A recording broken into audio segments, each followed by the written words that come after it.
I've been asked to solve this system of equations. Now normally when I solve a system of equations, I solve them both for y and put them in the calculator.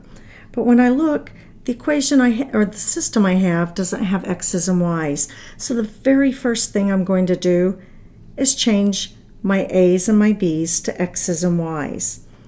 And when I look at this first equation, I've got b by itself already, so I'm going to make my b's my y's. So I'm going to just rewrite this equation. I'm going to say b equals y and a equals x, and then I'm going to rewrite my equations with the new variables and solve them. So let's start with my first equation.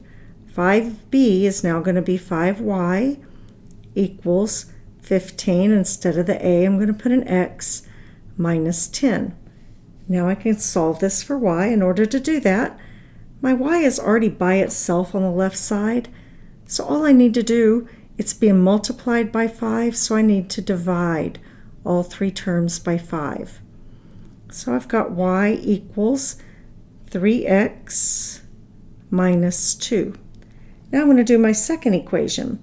And my second equation, again, I've got to rewrite.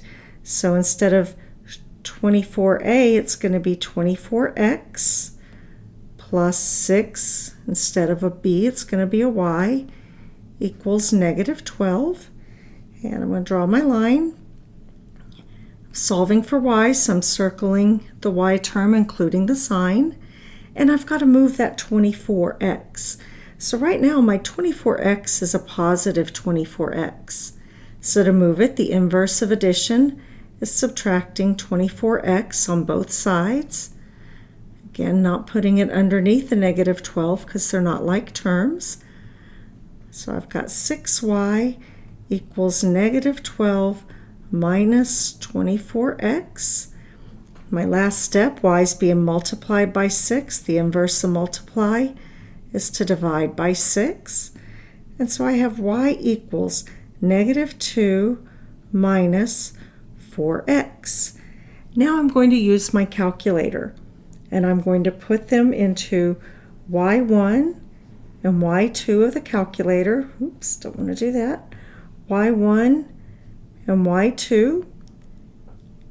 And then I'm going to do second, trace 5, and wait for it to draw. And then I'm going to press enter 3 times. And when I do that, it's going to give me my intersection. And my intersection, I'm going to write it up here at the top, is 0, 2. But the problem is that's my x and my y. I need to go ahead and translate this back to what b and a equal. So if my x is 0, that tells me that since a and x are the same, my a is 0 and my b is negative, that's supposed to be a negative, negative 2. And that's, write that better, that's my answer.